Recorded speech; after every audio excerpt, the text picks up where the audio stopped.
Hi and welcome to the discrete structure of the discrete maths session पे हम 10.3 को start करेंगे। That is representation of the graph. दो sessions पर हम इसको डिवाइड करेंगे, जिसमें नेक्स्ट पे हम आइसोमॉर्फिज्म या आइसोमॉर्फिक ग्राफ को जानेंगे। इस सेशन पे हम जान सकेंगे कि एडजेसेंसी लिस्ट क्या है, एडजेसेंसी मैट्रिक्स क्या है और इंसिडेंट मैट्रिक्स क्या है। वीडियो फर्दर कंटिन्यू करने से पहले बताते चलूँ कि प्रीवियसली तमाम वीडियोस मेरे यूट्यूब चैनल पर मौजूद है। फाद हुसैन सी से सर्च करने के बाद आप मेरे यूट्यूब चैनल पर आएंगे, इसके प्लेलिस्ट पर जाएंगे जहाँ डिफरेंट डिसिप्लिन्स की वीडियोस मौजूद है। विद ईज़ आप इन्हें वॉच कर सकते हैं। इसके अलावा इसमें इस्तेमाल होने वाले content related material which mean presentation, slide code, ये तमाम चीज़ें मेरे ब्लॉग fadhusaincs.blogspot.com पर मौजूद है। तमाम मटीरियल को फ्रीली डाउनलोड करके यूज़ किया जा सकता है। तो चैनल पर अगर नए हो, चैनल को सब्सक्राइब नहीं किया हुआ है तो ज़रूर सब्सक्राइब करें, ताकि अपकमिंग वीडियोज़ के हवाले से आपको बर वक्त जानकारी मिलती रहे और इसी तरह की नई चीज़ें आप आसानी के साथ सीख सकें। वीडियो को लाइक करें, ज़्यादा लोगों को शेयर करें। तो रॉयसन की बुक को हम फॉलो करें। 10.3 रिप्रेजेंटिंग ग्राफ और ग्राफ आइसोमॉर्फिज्म का है। So let's understand the first concept, what is the adjacency list. So the first thing, the definition, a adjacency list can be used to represent a graph with no multiple edges by specifying the vertices that are adjacent to each vertex of a graph. तो ऐसे list को graph को हम adjacency list से represent कर सकते हैं जिसमें मल्टीपल एजेस ना हो और वो स्पेसिफाई करे वर्टिसेस को उसके एडजेसेंट वर्टेक्स के साथ। यानी अगर मैं ए के लिए कर रहा हूँ तो एडजेसेंट जो उससे डायरेक्टली कनेक्ट हुए हैं।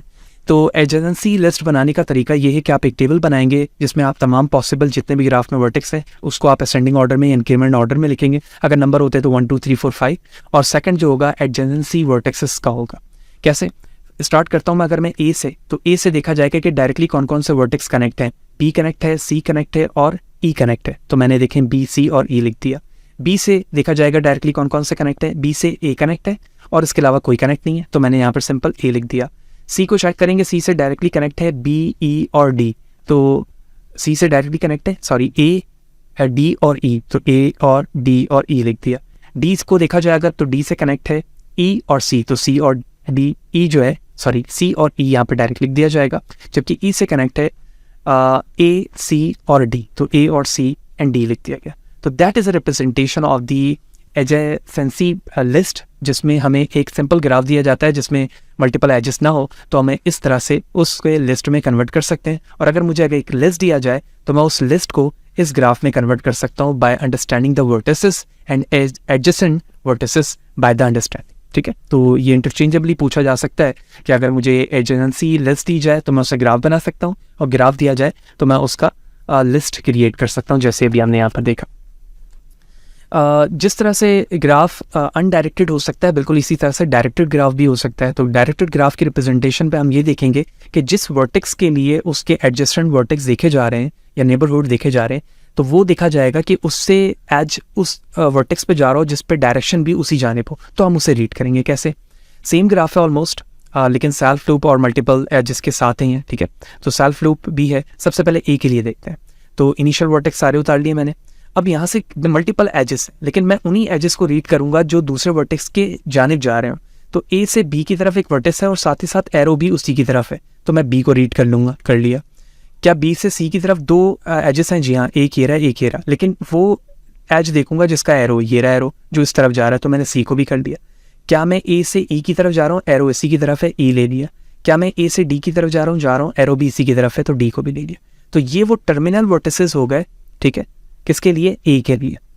तो ए रिजर्व्ड हो गया यहाँ पर। अब है बी, तो बी से देखा जाएगा बी से कितने एजेस हैं जो दूसरे वर्टिसेस की तरफ जा रहे हैं। बी से ए नहीं जा सकता, बी से ई भी नहीं जा सकता, लेकिन बी से डी जा सकता हूँ, क्योंकि आप यहाँ देखो बगौर तो ये एरो मौजूद है, तो मैंने डी ले लिया, तो मैंने डी लिख भी दिया।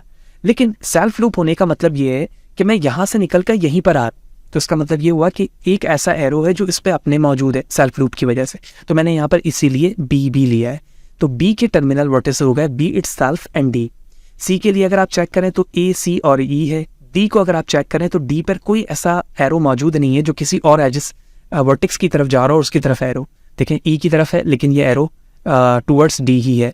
एक ए से डी को कनेक्ट कर रहा है, लेकिन एरो बाय इटसेल्फ इसी की तरफ है। बी से भी कनेक्ट कर रहा है, इट सेल्फ है। तो यही वजह है कि हमने टर्मिनल वर्टेक्स को यहाँ पर ब्लैंक रखा है। ठीक है, और ई से जो वर्टिसेस मिल रहे हैं वो सी, डी और ई मिल रहे हैं। तो इसका मतलब ये हुआ कि अगर मुझे एडजेसेंसी लिस्ट क्रिएट करने को कहा जाए जबकि ग्राफ डायरेक्टेड डायरेक्शन के साथ multiple edges and self loop पर बिहेव करता हो तो मैं उसके लिए भी लिस्ट क्रिएट कर सकता हूँ। और अगर मुझे टेबल लिस्टेड दी जाए और कहा जाए कि ये जो एडजेंसेंसी लिस्ट है वो एक डायरेक्टेड ग्राफ के लिए है, तो उस डायरेक्टेड ग्राफ की डेफिनेशन को रीड करते हुए मैं उसका ग्राफ भी क्रिएट कर सकता हूँ।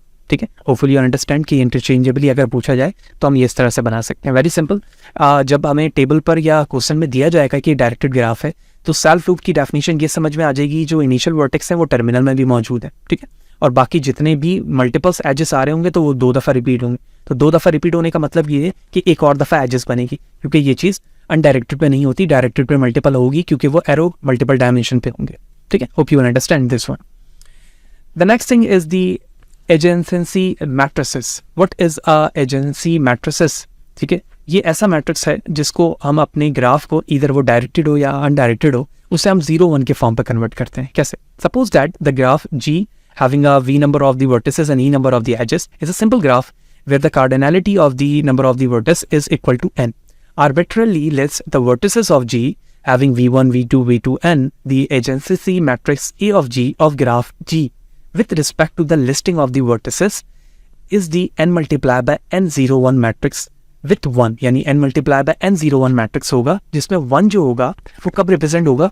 as its ith and jth entry when v of I and v of j are adjacent, यानी v of 1 और v j जो है वो adjacent है, तो उसके लिए मैं 1 ले रहा हूँ, और 0 उस वक्त ले रहा हूँ जब ये दोनों adjacent नहीं है। यही चीज़ यहाँ पे बताई गई है। In other words, you can say that if a graph adjacency matrix A of G is equal to A of I and J, so what is the value of I and J? So there's a pairwise formula. 1, if v of I and v of j is an edge of graph G, यानी vi और vj एक as है graph के अंदर, तो हम उसके लिए 1 लिखेंगे। अगर ग्राफ में वो एज मौजूद नहीं है वर्टेक्स में तो उसकी जगह हम 0 लिखेंगे। So that's a basic definition of the adjacency matrices. Let's see the example to understand in a better way. ये हमें ग्राफ दिया गया, अब हमें उसका एक मैट्रिक्स क्रिएट करना है। तो मैट्रिक्स में रॉज एंड कॉलम बनेंगे और रॉज एंड कॉलम के नेम वही होंगे जो आपके वर्टिसेस के होंगे। तो यहाँ पे वर्टिसेस है A B C D 4, तो मैं 4 रॉज बनाऊंगा और 4 कॉलम, तो A B C D, A B C और D। तो अगर एजेस मौजूद हैं उस वर्टेक्स से दूसरे वर्टेक्स के दरमियान तो मैं 1 लिखूंगा, और नहीं होगा तो मैं 0 लिखूंगा। ठीक है, सबसे पहले A to A का मतलब है क्या इसमें सेल्फ मूव मौजूद है कि मैं A से A आ सकूं? नहीं, 0 लिख दिया। A से B जा सकता हूँ? जी हाँ, ये रहा एज।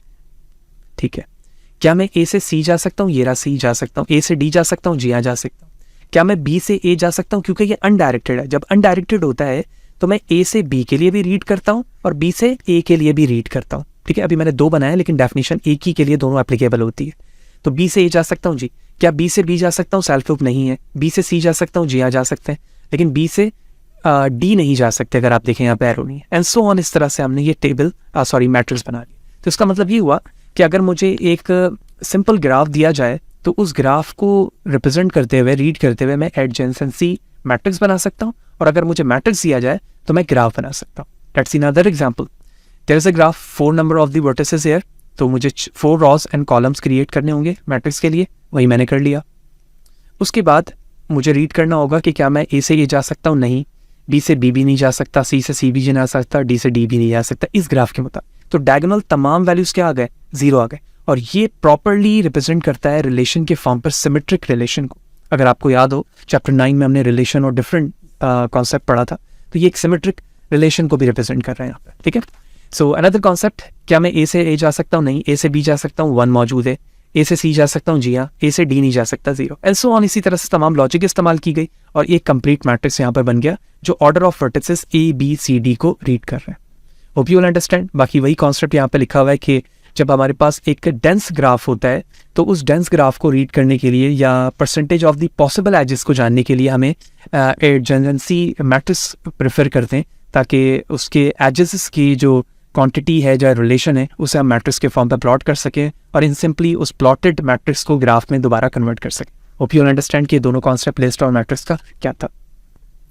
अब कॉन्सेप्ट क्या आता है एडजेसेंसी मैट्रिक्स के अंदर कि अगर मुझे एक ऐसा ग्राफ दिया जाए जो अनडायरेक्टेड हो लेकिन उसमें मल्टीपल एजेस हो और सेल्फ लूप भी मौजूद हो, तो क्या मैं उसकी मैट्रिक्स क्रिएट कर सकता हूँ? जी बिल्कुल कर सकते हैं।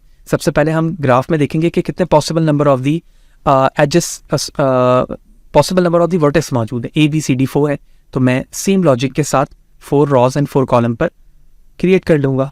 तो ए बी सी डी के फॉर्म पर बना लिया। अब अगर हम देखें कि ए से कितने नंबर ऑफ दी एजेस हैं जो बी की तरफ जा रहे हैं, तो ए से ए यहाँ मौजूद नहीं है, मैंने 0 लिख दिया, यानी सेल्फ लूप मौजूद नहीं है। ए से बी जाने के 3 वे हैं, ठीक है। क्या मैं ए से सी डायरेक्टली जा सकता हूँ? नहीं। ए से बी जा सकता हूँ, ए से डी जा सकता हूँ, जी हाँ। कितने नंबर ऑफ एजेस के साथ? 2, इसकी क्वांटिटी 2 लिख दी। बी से क्या मैं ए जा सकता हूँ? देखें दोनों तरफ रीड किया जाएगा क्योंकि अनडायरेक्टेड है 3। क्या मैं बी से बी जा सकता हूँ? सेल्फ लूप नहीं है, 0 एंड सो ऑन। लेकिन जब मैं डी के लिए ये चीज, सी के लिए ये चीज रीड करता हूँ, तो सी से सी जाने के लिए देखो, सी से सी जाने का एक रास्ता है। क्यों? क्योंकि ये सेल्फ लूप है और सेल्फ लूप में एक नंबर ऑफ एजेस है। जब किसी चीज पे सेल्फ लूप होता है तो इसकी डिग्री 2 होती है, लेकिन एज की क्वांटिटी हमेशा 1 होती है। और यहाँ पर हम एज देख रहे हैं, डिग्री नहीं देख रहे हैं, ये चीज़ आपने याद रखना है। तो यहाँ पर हम एच की क्वांटिटी 1 लिख रहे हैं, अगर डिग्री होती तो हम 2 की बात करते। डी सी से डी जाने के 2 रास्ते हैं, सी से डी जाने के 2 रास्ते हैं एंड सो ऑन। तो इस तरह से एडजेंसेंसी मैट्रिक्स बनाई जा रही है उस ग्राफ की जो कि अनडायरेक्टेड होने के साथ मल्टीपल एजेस और सेल्फ लूप को कंटेन कर रहे हैं। और अगर मुझे इस तरह का ग्राफ दिया जाए, मैं उसका मैट्रिक्स बना सकता हूँ। Hope you understand. And the last concept on this session is the incidence matrix. ये क्या है? Let graph having v and e number of the vertices and edges is an undirected graph with vertices where v1, v2, vn and edges are e1, e2 or em. The incident matrix with respect to the ordering of v and e is the n multiplied by m number of the matrices where m equal to m of ij. तो उस matrix को incidence matrix में represent करने का तरीका ये होगा कि i of j की वैल्यू 1 उस वक्त होगी when edge e of j is incident with a v of i, यानी e of j और v of i के दरमियान इंसिडेंट ऑफ एजेस मौजूद हो तो मैं 1 लिखूंगा, और अगर ये एज मौजूद नहीं होगा तो मैं उसकी जगह 0 लिखूंगा। तो इस इंसिडेंट मैट्रिक्स की एग्जांपल देखते हैं, बात हमें क्लियरली समझ में आ जाएगी कि एक्चुअली क्या हो रहा है। अभी तक जब हमने मैट्रिक्स बनाया था तो मैट्रिक्स के रॉज एंड कॉलम पे दोनों जगह पर मैं क्या लिख रहा था? वर्टेक्स के नेम लिख रहा था। लेकिन अभी यहाँ पर हमने एक कॉन्सेप्ट देखा कि यहाँ पर एज एंड वर्टेक्स, इन दोनों के दरमियान एजेस का रिलेशन देखा जा रहा है। यानी इसका मतलब ये हुआ कि अगर मैं इसको मैट्रिक्स में कन्वर्ट कर रहा हूँ तो मुझे एजेस को भी एक नाम देना होगा, और उस एजेस के नाम यानी रॉज एंड कॉलम पे वर्टेक्स और एजेस का रिलेशन बनेगा। कैसे? सबसे पहले जो रॉज है हमारे इस तरफ, इसमें आएगा हमारे वर्टेक्स का नाम जो कि v1 से v5 तक है। तो ये रहा v1, v2, v3, v4 and v5। जबकि जो कॉलम्स हैं वो एजेस के हैं, तो e1 से e6 है। ये हो गया e1, e2, e3, e4, e5 and e6। अब हम इसे रीड इस तरह से करेंगे, क्या मैं v1 से e1, e2 के एजेस को यूज कर रहा हूँ किसी भी वर्टेक्स में जाने के लिए? e1 को मैं यूज कर रहा हूँ v4 के लिए और e2 को यूज कर रहा हूँ v5 के लिए। तो मुझे वर्टेक्स नहीं देखना है, मुझे एजेस देखना है। क्या मैं एजेस को यूज कर रहा हूँ? जी हाँ, मैं कर रहा हूँ। 1 को भी कर रहा हूँ e1 को, और e2 को भी कर रहा हूँ। क्या मैं e3, e4, e5 को v1 से डायरेक्टली किसी भी वर्टेक्स के लिए यूज कर रहा हूँ? नहीं। देखें 0 0 0 0 v2, ये रहा v2। तो v2 से क्या मैं e1 और e2 को यूज कर रहा हूँ? एजेस को नहीं कर रहा, 0 0। क्या मैं e3 को यूज कर रहा हूँ? e3 को भी कर रहा हूँ, e4 को भी कर रहा हूँ। 5 को नहीं कर रहा, 6 को कर रहा हूँ। तो जिन्हें कर रहा था उसे मैंने 1 से रिप्रेजेंट किया, और जो नहीं कर रहा हूँ 0 एंड सो ऑन। तो इसका मतलब ये हुआ कि incidence matrix just represent the relationship between the number of the vertices and number of the edges, जिसमें वर्टेक्स एंड एजेस की quantity in the form of the pairwise formula, जिसमें हमने m of i j represent किया है। अगर वो हैं, दोनों एग्जिस्ट करते हैं इंसिडेंस के साथ, तो हम 1 से रिप्रेजेंट कर रहे हैं, वरना 0 से कर रहे हैं। द नेक्स्ट थिंग, क्या इंसिडेंट मैट्रिक्स में सूडोग्राफ के फॉर्म पर वो चीज़ आ सकती है और हम इसे रिप्रेजेंट कर सकते हैं? जी बिल्कुल कर सकते हैं। अनडायरेक्टेड पे मल्टीपल एजेस भी मौजूद है और सेल्फ लूप भी मौजूद है इस एग्जाम्पल में। सबसे पहले हमने देखा कि कितने नंबर ऑफ द वर्टिसेस है? 5। तो इसका मतलब ये हुआ कि v1, v2, v3, v4 and v5। कितने नंबर ऑफ द एजेस हैं? 7। e1, e2, e3, e4, e5, e6, e7, sorry e8 तक है क्योंकि ये सेल्फ लूप भी यहाँ पर मौजूद था। e8 बना दिया, ठीक है। थोड़ा सा रफ लिखा है मैंने। अच्छा, अगर हम 1 या 2 को समझ लें, बाकी कॉन्सेप्ट हमें समझ में आ जाएगा। मैं जब v1 में मौजूद हूँ, क्या मैं e1 एच को यूज कर रहा हूँ? जी हाँ, ये रहा सेल्फ लूप के साथ मौजूद है e1 को। वो किसी भी फॉर्म पर हो, बस e1 को यूज कर रहा हूँ या नहीं? बिल्कुल कर रहा हूँ। e2 को कर रहा हूँ, e3 को भी कर रहा हूँ। यानी e1, e2, e3 को बस कर रहा हूँ, उसके अलावा और कोई भी एजेस यूज नहीं कर पा रहा हूँ। देखें 1 1 1, जो नहीं कर रहा था 0। v2 पे आता हूँ। v2 पर आने के बाद देखा जाएगा क्या मैं e1 को इस्तेमाल कर रहा हूँ? नहीं, क्योंकि वो तो सेल्फ लूप पे 0। 2 और 3 को कर रहा हूँ, जी हाँ 2 और 3 कनेक्टेड है। 4 को भी कर रहा हूँ, ठीक है, 6 को भी कर रहा हूँ, 7 को भी कर रहा हूँ, 8 को नहीं कर पा रहा, 5 को नहीं कर पा रहा, ठीक है, इन और 1 को नहीं कर पा रहा। देखें ये रहा 1, ये रहा 5, ये रहा 8, और जिन जिनको कर रहा था उन्हें मैंने 0 से 1 से कनेक्ट कर दिया या 1 से रिप्रेजेंट कर दिया, एंड सो ऑन। इस तरह से V3, V4, V5 यानी पैरेलल एजेस को भी हमने अंडरस्टैंड कर दिया और सेल्फ प्रूफ से, और बाकी तमाम की रिप्रेजेंटेशन तो बिल्कुल वैसी ही होगी जैसे अभी हमने ऊपर वाली एग्जाम्पल में देखा। तो इस तरह से रिप्रेजेंटेशन है इंसिडेंस मैट्रिक्स की, कि हम रिप्रेजेंटेशन देख रहे होते हैं रॉस एंड कॉलम के दरमियान कि वो वैल्यूज़ किस तरह से रिप्रेजेंट कर रही है। इधर आप किसी भी तरह का हमें ग्राफ दिया जाए जिसमें अनडायरेक्टेड होने के साथ साथ पैरेलल एजेस भी मौजूद हों और सेल्फ लूप भी मौजूद हो, हम उसको इंसिडेंट मैट्रिक्स में कन्वर्ट कर सकते हैं। और अगर मुझे इस तरह से इंसिडेंट मैट्रिक्स दिया जाए तो मैं उसे ग्राफ में कन्वर्ट करके देख सकता हूँ। तो होप यू अंडरस्टैंड कि रिप्रेजेंटेशन ऑफ द ग्राफ क्या है, जिसमें एजेंसेंसी लिस्ट मैट्रिक्स और इंसिडेंट मैट्रिक्स क्या है। फिर भी कोई सवाल हो, कोई चीज़ अगर समझ में ना हो, कमेंट सेक्शन पर जरूर पूछें, कोशिश करूँगा इस सवाल से आपको ऊपर जवाब दे सकूँ। वीडियो अच्छी लगी तो लाइक करें, ज़्यादा लोगों को शेयर करें। नेक्स्ट सेशन में मिलते हैं, सी यू देयर।